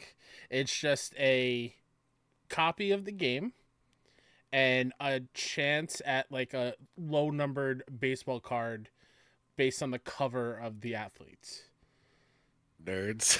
Sorry. Like sports cards are huge or whatever, Baseball- but like baseball cards. that is not. What am I, 5 years old in the 1950s? Baseball cards? Joe, sports cards are like more valuable than stocks. Like it's gigantic. And if you think that's crazy, there's cards being sold $20,000 every day. Like it's insane. There's something called Dogecoin that exists. No, Everything. it's way better than Dogecoin. I'm not arguing there. But like even then they've I mean the writing's been on the wall for years, right? Like Yeah. When was the last first party collector's edition that came with a disc? Yeah. I mean, even Xbox, they're like, hey, pay $99 for the Steelbook of Avowed And with a no voucher game in it. code. Or just like Yeah. the code to like that's not what I want. I want the disc more than anything else. But Well, that was like I got the Indiana Jones collector's Yeah, edition. Yeah. Forgot that I pre-ordered it, and when it came in, I was surprised, which was nice. It came with a steelbook, but then it came with a digital code. But at least they did put it like on a fake little artifact, so they made Oh, it cool. that's But cool. I'm like, just Alright. give me the freaking disc. Yeah. Like, Yeah. Well, here's the thing. I walked into GameStop first and foremost. They closed 300 stores, yeah. right? Over the they're out. Yep. They're going out. Mhm. This is probably Monster Hunter, probably the last game I buy from them, because I went into the store, and this guy, it literally looked like a bomb dropped. Like there was just it has not been cleaned in the slightest. This guy's blaring out like the team meeting, like the store meeting, and like he's miserable. And he's even talking to like I was like, hey, I came from the middle park. So he's like, let me guess, they didn't call you about your pre-orders because of all considering all the chaos. And I'm like, yeah, no, yeah. And then like, uh, and I'm like, yeah, no, like, like, is my monster out here? Yeah, it should be here. You want me to look for you? I'm like, Jesus Christ, dude. I get it, but like a little pep in your step here. And then like they're like, we'd like to congratulate store number 54. And I'm like, hey, good on store number 54. He's like, yes, I'm aware that I'm in a meeting right now. And I go, you're being a real fucking stick in the mud. That was what I was saying in my head. I'm like, this guy fucking sucks. He is not a good time. He's not chill. And there's just UPS, like, what's that stuffing all over the place? Get me out of here. Mine just always smells. It always smells so bad. It smells like someone took a dump on the floor somewhere and they never properly cleaned it up. And it always smells like that. And it's just gross. It's just This kid, gross. I was about to say that. I was like, listen here, young man. You respect your elders. Oh, whenever I walk in, they're tripping over themselves and they're like, trying to help me. Oh man, I should have maybe I would have gotten an ounce of kindness Well, bringing no, you because here. it's like it's dead. There's nobody there, and they're like, a customer. Person. Let me talk to you. Yeah, no, this guy was one buckle deep into like My Chemical Romance attire. No shame or hell whatever. yeah. But like he was When I miserable. was a young boy, Young boy, my my father. father. Yeah, no, this is more first album than Oh, okay. Okay. yeah. All right, he was rocking a Helena attire. He's heard of the word emo, and he got the first part of his starter pack, right? It's He- not a he- phase, Mom. Yeah. 100% with the hair and everything. I was like, listen, young man, you come. I You're was not emo before you even knew what it yeah, was. yeah. First off, sixth grade the album dropped. You son of a bitch. You don't know you don't know who you're talking to. Okay, Bullet for My Valentine. Yeah, I was there. Ground floor. I've been Okay. belting "Can't Be Saved" by Senses Fail since I was a youngin'. Like you don't even know about that life, okay? All right. Huh? You even know about the used? Come on, get out of here. Some 41 did their last show. You son of a bitch. Show her some respect. I right. want a disc just to collect it. I don't need to actually use it to play. I just want to collect it. Same. That's all. That's- I'm a hoarder. Can't you tell? Let me tell you. Just from a preservation standpoint, and I've said it before, Yeah. Yeah. it's nice to have. I get Yeah. they don't do much these days. It's very much a key to unlock the download, but it's still got It value. makes me happy. Yeah. Oh, Luke asked a real dumb question in the chat. Everybody boo Luke. That's a legit question. Why do you guys want discs? Most games don't work without live updates. That reads so I like was I'm trying to answering. be rude. I'm not trying to be rude. No, I was trying to be rude, Luke. Don't worry about it. Dumb piece of And what do you mean, Bacon? I just want to complain. What are you talking about? yeah. I feel like it's a good thing to complain about, though. I Like, clearly love physical media. What do you Yeah. mean? It's being taken away from me. Of course I'm going to That's right. complain. Oh, not us. Yeah. Okay. Okay. That's fine. Okay, good. No, it's more on like if you have like bad internet connection, if you're not like in a very rural area, but also if you just like to collect stuff and look at it at your shelf, it's nice. and it's Nice fun to to look. see what they put on the disc. Like, Yeah. I don't know. I know now they don't really put as much effort into it, Mhm. but it used to be so cool. Like you could get different discs that had different pictures on them, and like it used. I think for me, it's a nostalgia. It's a nostalgia thing. Yes. That's all. I still have my VHS tapes. I have no way to play them, but I'm never getting rid of them. Yeah. I don't know. I still, when I really like a TV show, I want to get the disc version. I literally don't have a way to Ooh. play it besides my console, but I still like to get the complete series on a disc. I don't know why. I'm never gonna watch it that way. I I will mean, always stream it, but I case- want it. Case in point, which I think they are eventually going to come back, but like the Roll 7 games just got delisted from the store with Rollerdrome and Ollie Ollie Worlds. So if you didn't own them digitally at that point, then you won't have access to it. Granted, I don't know if they are on the disc version. There's some version of it on there, but Mhm. that's the fear that I get. So like, Daddy Diwali in chat is I don't get the preservation argument. It's just like I have a version of the game. Yeah. If I can't access it from digitally to download it, It's Sure, like PT. That's why like PS4s with PT installed on it are going for crazy amount of money on eBay because that's the only way you can play it, and that's a digital thing. So I don't know. I know there's flaws in that argument, but it's nice just to have it. Yeah, definitely. Because I want it, damn it. That's why. That's one more little bit of flash news, and then we'll get to talk about what you've been playing. Here's a cool little factoid. Marvel star Simu Liu says he's working on getting Sleeping Dogs film adaptation, and now because of him, it's there. He's contacting this movie's been in the works for a hot minute. Now he's contacting literally everybody that was originally supposed to be here. Oh God, the guy from John Wick, the latest one, 4 and Rogue One, I'm forgetting his name, but he was supposed to be the main star. But like even like Simu, now that he is gonna be the lead, he's even calling up like the guy that was supposed to be the lead and like seeing if he wants a role. It'd be really cool if he's a villain. Whatever. Cool. I like that. More cool shit like that, please. Gonna need that in my life. Yeah, more people in places of, and I say this with like air quotes, of power, using their passion for IP to bring them back. Because I think of like Jason Kelsey wanting to bring back Backyard Sports, and then we got Backyard Baseball back, and now the Backyard games are coming back. I don't know if he's part of that, but like, keep talking about it, and eventually the right people will listen who are fans of it, and then we will get it back. Also, just put Simu Liu in literally everything because I love that man. Him and Shang-Chi, Jesus, it's one of my favorite Marvel movies. It's real good. I got to rewatch it. Everything. Yeah. Same. I haven't seen it since I saw it in the theater. That was a long time ago. Oh my God. Also, respectfully, we could add him to the list. You know what I mean? Oh, yeah. Yeah. What? It's not a question. I'm just saying. You're right. What am I talking about here? By the way, that Fantastic Four trailer? Oh, boy. Oh, my Oh, goodness. boy. I'm sorry. I don't want to derail anymore. Oh, my goodness. No, talk about bisexual panic, because I was alerted by my best friend talking about how hot Pedro was. She was very explicit about that. Do not even. Oh, my God. Yeah. Exactly. Same, but like for the Invisible Woman, I was like, yeah. Okay, now imagine being bi. Hello, it's not easy. You're eternally screaming and having body dysmorphia. It's nuts. All right, guys, what you been playing, Kyle? I'll throw this over to you, bud. What you been playing? I'm in that unfortunate situation where there is no game that is interesting me right now. No. Indie level, AAA level, I have no desire to play anything, and that's a me problem. There's plenty of good games that I know I would love, like Citizen Sleeper 2 that I want to play. I want to play Rift of the Necrodancer really bad. I want to play Spirit Spot really bad. There's just no desire for me to play a video game that isn't like a sports game just to like fuel. It's like keeping your muscles up to date, but that's me just holding the controller and playing a game.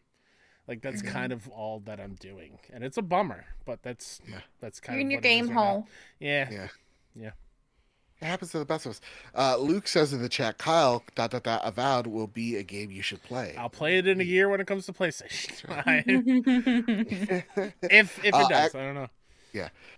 If it runs well on the Steam Deck, maybe I pick that up. That said, Luke has a really, really cool interview that should be up next week. So kidding aside, as much as I loathe Luke lore and the Xbox expansion pass, you should check it out next week. He did not pay me to say that. His mother did, because I'm taking her out on Valentine's Day dinner. Nice. That's so sweet. Where are you going? A nice little Johnny Rockets to bring her back to the good old days. Oh my God, I miss Johnny Rockets. Do you still have those in Jersey? No, the last one I think closed down a little bit ago. Damn, so good. I know. So good. Those are the times. T, what about you, miss? Have you been playing anything? But Nisa will like this. I've still been playing Disney Dreamlight Valley because today is the first day that I've had any motivation or any energy and not vomiting. So, Disney Dreamlight is all I was getting. And even that was not easy. But I made a lot of progress in it. Let me tell you. Oh, yes. What do you do in Disney Dreamlight Valley? It's like, imagine Animal Crossing, but Disney IP. Okay.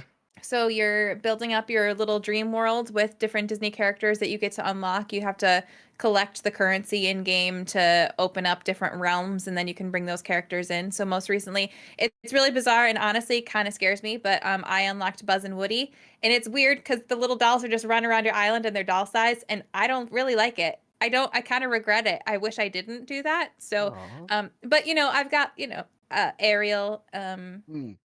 randomly Scar, but none of the other Lion King characters yet. So it's Uh, fun. You get to design it.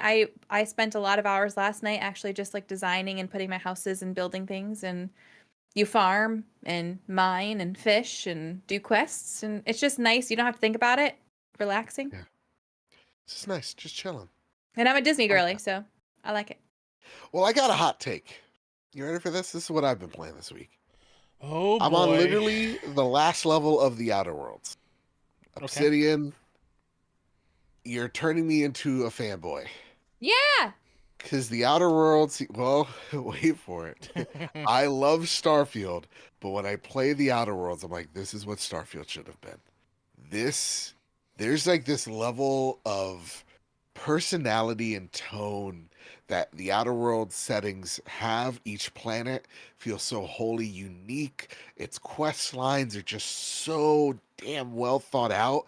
Just like the cynical nature of which like the the story's kind of laid out to you, where you're in this corporatized, you Mhm. know, colony that's being, or galaxy that's been colonized by these corporations, and everything is as you would expect, going as efficiently as humanly possible in the wrong direction. um it's stellar. It is honestly some of my favorite writing in a video game in a very long time. And I will say this, one of the funniest games I've ever played.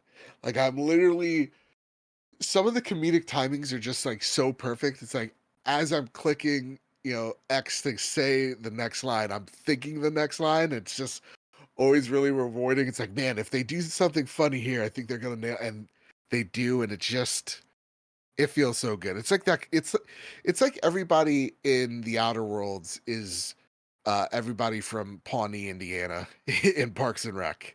It's like they're underlining the societal problems that we're facing, but are totally just oblivious to it. It's just fantastic, and the combat as well. Mhm. Like, I truly wonder how Obsidian puts up the guardrails and goes, "Hey, listen, we are making a 30 to 40 hour tops RPG that is just incredibly dense and incredibly deep, but again, we're going to respect the player time, and it's offering me something that, man, I did not know I needed." Who'd you So romance?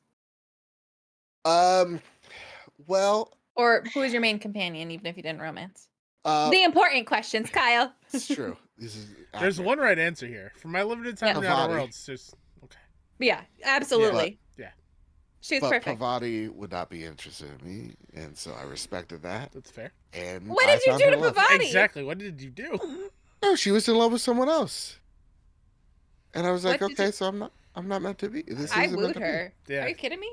Oh, really? Oh, I was able to Oh, woo you her. are not loving someone else on my watch. Oh, well, I Mm-mm. I I let her romance June Lee, so or June Lee, yeah. No, mistakes were made. Hey, listen, I'm Yeah. happy for you. It's okay. All right, well, I friend zoned myself. All right, that's fair enough. I was like, no, it's fine. I'm gonna respect it, and I'm just gonna. I was like, now she's on my bro level. Now that you're saying she didn't have to be my bro, that's nuts. Oh well. So now I'm dating Sam the robot. Wait, who are you? Oh, bad Yeah. influence. I don't know. He's just so interested in cleanliness. It's a turn on. What have I done to this podcast? I don't know. It's excellent though. I love it. Keep it coming. God, we're a weird bunch. Kyle, are you holding on to something? Like, you hold on to anything? Yeah, I got a D20 in my hand. Ooh. This is boring. I have a gun pin. Oh Whoa. shit! I thought you were Whoa. saying she have a gun. Put your hands up. That's right, Joe. How dare you not romance her body? That's right. Shoot. She's like, only I can have the robot. Damn it. Like my I robot. need you to use that whenever you want a goat sound from Joe. Just hold it up on the show. Like, goat sound now. Prepare the drop. Here are the latest steals and deals coming to the PlayStation storefront. On February 4th, we got Kingdom Come Deliverance 2 on PS5. Rogue Waters came to PS5. On February 6th, Ambulance Life, a paramedic simulator. Big Helmet Heroes, Luck Be a Landlord, which is also releasing on PS4. Momodora, Moonlit Farewell. Moons of Darsalon, also on PS4, and Under Defeat, also on PS4. And on February 7th, Sugoro Quest Dice Heroes, also releasing on PS4. And at the end of this, I urge everyone to go read Rev Valentine's article over at IGN over the, I believe they called it slop of the PSN store, of the ripoffs. Of just all the simulators. There's a really unabashedly ripoff of Mouthwashing, which is one of the best games of last year. It's called Perpetual Mouthwashing. The cover art looks the same. The story sounds the same. Like, I don't know how they're getting away with it, but Reb wrote a fantastic article on it, so go give that a shout out. Because I've seen a couple of them here. I'm like, how many more ambulance simulators are we getting? Oh, really? Yeah. Okay. Very good. All right. I did not see that. I will take a listen. Or I'll read it right after the show. God dang. All right, gang. It's time for, sadly, the last segment, but our favorite segment of the show. Time for the Sony Pony Express. Yeehaw! Solo writes in. Goat sound. The gun. Where's the goat sound? No. Solo writes in, as you can too, on Discord or on Blue Sky or whatever social media you use that we are on. Not really a question, just writing in to comment that after 90 plus hours in Gran Turismo 7, I am stoked at having Forza coming to PlayStation, as both of my racing loves will be on the same console of choice. Hopefully we get both Forza games, fingers crossed, and a well-known space game. Oh, what could that space game be? What space game would you want? Could it be Starfield, Halo, Gears? How many other space games are there? Oh wait, I was being sarcastic, but that's actually serious. Yeah, like I don't know which one you want. Starfield next week. Let's go. Back on 5 writes in, question for me, Kyle. What does he think of the MLB The Show gameplay trailer? Is he excited for the new Road to Show feature to start in high school and go through college with the addition of metal bats? I think it's great.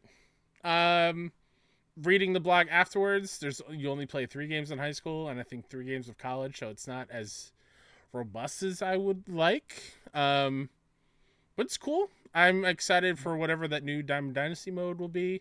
It looks like a board game. They call it a roguelike mode, so that could be fun. But yeah, okay. They're doing feature premieres every single week, so I will make sure to watch because I really badly want to play more MLB The Show. Fair enough. Very cool. Simply Side Questing writes in, I've been a long-time listener, but just recently became a patron and joined the Discord. Hey, welcome. Hey. I've had a good time getting to know everyone, and I appreciate the warm welcome. I want to say thank you because your show gave me a lot of good laughs during a rough point in my life and has been really inspirational during my own content creation journey. Which brings me to my question, which was partially inspired by your conversation on last week's post show. Oh boy! As one part of the post show. As we know, the internet can be a rough place at times. As content creators, how did you all muster up the courage and say, "Screw it, I'm putting my stuff out there"? Was there a defining moment? I'm thinking about diving into this world because it is so much fun, but it sure can be scary. Thanks for entertaining us all every week, and take care. Ooh, that's a good one. Light, I throw that question to you first. Batter up. Away. What got me to start it was getting drunk at Chili's, if I'm being completely honest. That's my origin story. So you do what you got to do. I'm not saying go get drunk, but do what you got to do and just start it because it will never get less scary. Every day, every time I hit upload, it's just as anxiety inducing. Every time I hit go live, I'm always anxious, but it's so worth it. Obviously, you get trolls. Obviously, you get people that are not kind. But you have to remember that that's a reflection of them and not of you. And I have found that responding to everything with kindness makes them a lot more angry than actually going to their level. So, if my advice would be just be kind back, and they don't know how to respond to that because a lot of times they're probably not getting kindness in their life, which is why they're being mean to you. Um, so acknowledging like, hey, that's totally fine that you feel that way. My content's clearly not for you. I wish you luck on your journeys of finding someone that's for you and send them on their way. And then there is a button that we call the void where you can send them to the void where they can keep typing and keep sending things, but then you never have to see them again. And they don't know they're blocked and you don't see them and it's beautiful. So I would love to make an AI bot. This is where AI could really come in handy. You send someone to the void, but you give them a bot that will give them chat options of kindness so that they're just arguing with the bot and they don't know. that would be You nice. know? God, that'd be a nice little hell. I It's do wish there was a way to see everything they post because after you mute them, you like can't go check Yeah. on them. I don't think maybe you can. I haven't dug in the weeds on that, but it would be really funny to see how many times they have like commented in and said things. I want to do like what Fall Guys did for cheaters. It's just ban them all to the one island where everyone's a cheater and no one can win, which is a real thing that Fall Guys did, which is That's amazing. fantastic. They That's amazing. It's the level where you have to grab the crown at the end, and they made the Oh, wow. crown ungrabbable, and it's just everyone cheating, flying to the crown, and they can't grab it, and it's like purgatory. And, I and that's love where that they so all much. Love are. that. I love it so much. Yeah, I mean, like you nailed it. I think the most important thing is you just do it. I get nervous every single time I come on, no matter what I do, because I'm afraid of being judged, of what I say, what I look like, all that jazz. But at the end of the day, I'm very passionate about the hobbies that I love. In this case, PlayStation video games. So as long as you still have that passion, and it feels good to talk about it, because oftentimes it's just you. Like before podcasting, before meeting Joe and Mike 6-1 side, it was just me in my own little bubble playing games and not talking about it to anybody because I was the gamer in my friend group. Yeah. And Yeah. so it's very important to just do the thing, and it's not going to be perfect. And as long as you're doing it and you're happy doing it and you're not putting pressure on you, it's the best thing in the world. It feels great. You said something that I it spoke to my soul because like literally like a week ago, maybe even two, I was talking I think about like Doom the Dark World or sorry, Doom the Dark Ages to my best friend Amy while we were driving to pick up her boyfriend. And as I'm like like vamping about how excited I am for the Doom, she's like, uh-huh, yeah, okay, that's cool. Uh-huh. Mhm. And then after I'm done and it's long silence, I go, hey, thank you for listening to me about that. Like that's how it was. It's like this is an outlet for me to escape whatever BS is going outside. It's it's a way to talk about something that you're passionate about and sharing that passion. And building a community that is all about that too. It's about their passion connecting through the power of video games. It just so happens we're talking about PlayStation, but I entered it because like I was losing a loved one, and this was my way to escape. And so even when I would get mean comments, like even like one of the first videos I made, I was like, well, who cares? My world's ending. I'm literally making this video because I'm sad, and this is getting me not sad. So it's like I always look at it. I look at it kind of like the daredevil side, like you have a nice little optimistic, hopeful thing. I'm like break a kneecap, where like when people are mean to me, it's like shut the fuck up, man. You can't do what I'm doing right now, and you're acting out accordingly, and you want my attention because that's validating you, and I'm just not gonna give you that attention. Sometimes do I falter? Yes. Do I always feel guilty afterwards? Yes, because I feel like I let them win. So just don't let those bad people in. Make the content that you want to see, that you want to make. Not necessarily because it's gonna like garner the most views, but like because you're really passionate about doing it. I see a lot of content creators that are just obviously chasing the trends in the console space, if that makes sense. Wink, wink, nudge, nudge. That's why the joke of like the console, fanboy turned culture war fanboy thing comes to mind. It's like just make the content that you're passionate about. The audience will come, and just no matter what, do it because you enjoy it. You Yeah. know, Do not it's worry about views or subs or anything. Just do Which the is thing. easier said than done. 1,000,000%. It's easier said than done. But yeah, absolutely, because that will kill your joy. That Yep. will absolutely kill your joy as soon as you start worrying about that. because you have to And balance that, I would assume, right? Because you're like, Mhm, hey, listen, this is a job for me, but like, mhm. I think you do a really good job of like, yeah, but for example, like you were sick, it's like, I'm gonna take this day off, I'm literally sick, or I'm gonna take this day off, my kid's ill. Like, you do a Yeah. really good job of like, no, motherhood's coming first. That's Motherhood helped me with that, absolutely, because I used to never take any time off if I could help it. I would like if I were going on a vacation, I would have all my stuff pre-recorded. If I were sick, I would work through being sick. And at the beginning of motherhood, my schedule was crazy because I didn't have childcare, so I would record at night. So I'd be recording until 3 in the morning, and then I would get up the next day with her at 7 because that was the only time that I could work. And so you have to find that good, healthy balance, and you can't worry about just the numbers. And when I very first went full time, when I had my daughter and I quit teaching, it was really hard not to get lost in the sauce of the numbers because at that point it was real. At that point, I needed to care about the numbers. Do people at Um, work know like that you were in the? And they're like, y- so how's that little channel of yours coming along? yeah. Like, So yeah, funny enough, I try to keep it secret, but you can't keep same. anything secret from your students. I had my first video posted was up 3 days before a student found my channel. Oh And shit. when one student finds your channel, all students know. And then I became the YouTube teacher. And every year in September, when I'd first meet my students, they'd be like, wait, you're the YouTube teacher. And I'd be like, well, shit. So every day in the first day of school, I would have to have a conversation with them like, yes, I'm the YouTube teacher. Yes, you can watch my content. Teacher light. Well, teacher, my last name, and lightweight gaming are not the same person. You're going to hear me say things on there. I cuss. I do this. I do that. That's not me here. And I would use that as like a teaching segment, like, hey, I don't care if you cuss, but don't cuss my classroom, time and place type of thing. But I try to keep it secret from administration because I wasn't sure how they would handle it. And then one day my assistant principal came in and was like, so I was watching your YouTube videos. And I was like, great, cool. Yep, awesome. So Yeah. everybody knew. Everybody knew. If anyone goes back and listens to the early episodes of the Short Room when I was still teaching and substitute teaching all the time, I did not say fuck, shit, bitch. I didn't say any of the bad words because I was afraid. And now I just say them whenever. Like, I don't care. I did a real good job at work. No one knew, and it was better that way. It was nice. Simpler times. It's good. Because then, if you had an important interview with someone, you just go, "Hey, I have a doctor's appointment," and they'd be like, "Oh, okay," and they buy it. Nice. But listen, Mr. Light comes in, says, "When it comes to views and subs, quote, comparisons are the thief of joy. A wise lady told me that once." That's right. That's right. And truly, don't compare yourself to others.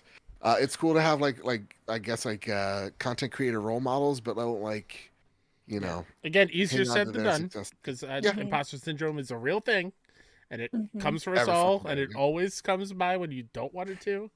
Mhm. Just know that it happens to all of us. Every single Daily person you basis. watch, it's happened to. So Yep. We could have Great a whole question. show just on that. yeah, exactly. Seriously. Whew-wee. Fluke23 writes in, "Hey guys, hope you are well." Why did I stumble there? That's weird. Hey guys, hope you're all well. It's been a minute since I last popped in with a question from the podcast, but it's been a whirlwind of a month.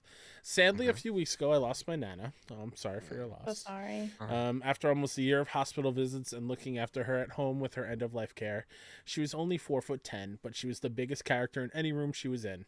She meant the world to me, and she helped raise me to be the man I am today. So this week, I don't have a question, but more an opportunity. You're going to make me cry, Fluke. We always raise the importance of giving a dev team a shout-out. But more importantly, we need to remember to spotlight those closer to us. See? Jesus Christ. Woo! You got this. You got this. Woo. Shaking it off. You want to shaking it tap off. out? Give me a second. Give me a second. Remember to spotlight those closer to us and how they make a difference in our lives. So I give you this moment to each shout out someone special in your life, or a moment to say thanks to someone who makes your day life that little bit better, whether they realize it or not. I mentioned before how you guys kept me going each week while I was driving to and from the hospital.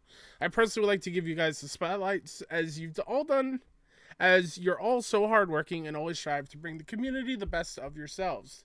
As always, much love to you all. Keep up the amazing work, and thank you for propping me up when I felt down this last year.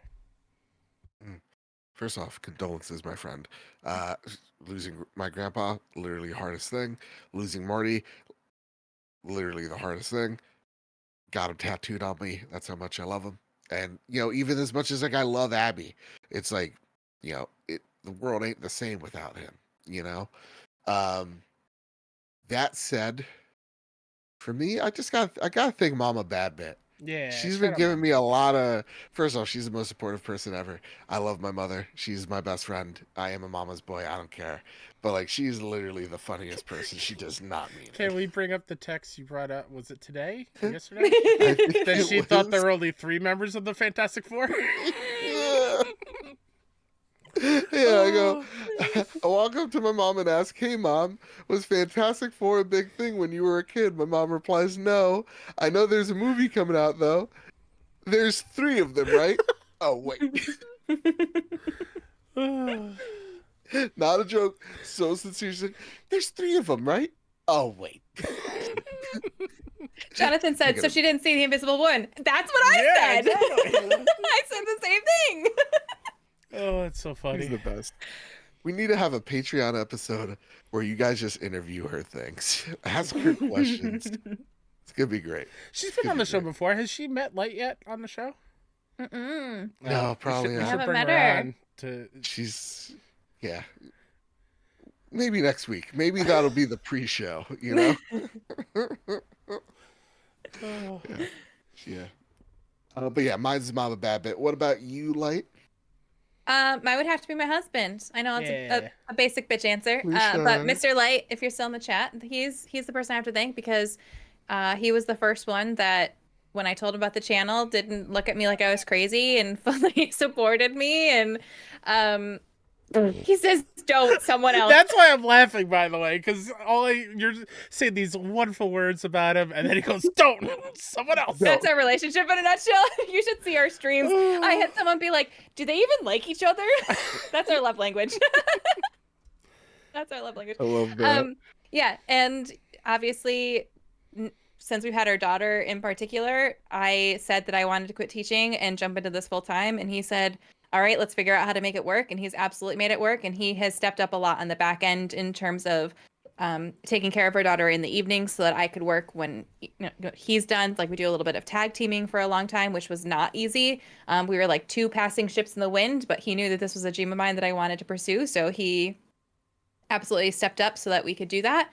And he also has done a ton on the back end for like in terms of helping me when I need to reply to comments that I'm struggling with, or if I'm in a bad mental state, he'll do a thing where we'll sit down and he'll read the comments to me and then I verbally say them back so that if there's a bad one, he can filter it out and I don't have to see it. Or, reminding me, like when I was sick, I was forgetting a lot of stuff and he would text me and be like, hey, did you reach out to this person yet? Because we have to do this thing. And, little things like that I don't, he goes above and beyond on the back end of the channel and helps keep it rolling so that I can pursue this dream of mine and do cool things. Yeah, So. I love that. Yeah. Oh my God. Did you see what he said in the chat? No. Hey, yo, we can tag team whenever you want. What? I love this man. Hey, yo. Hey, yo. Kyle Stevenson. What say you, friend?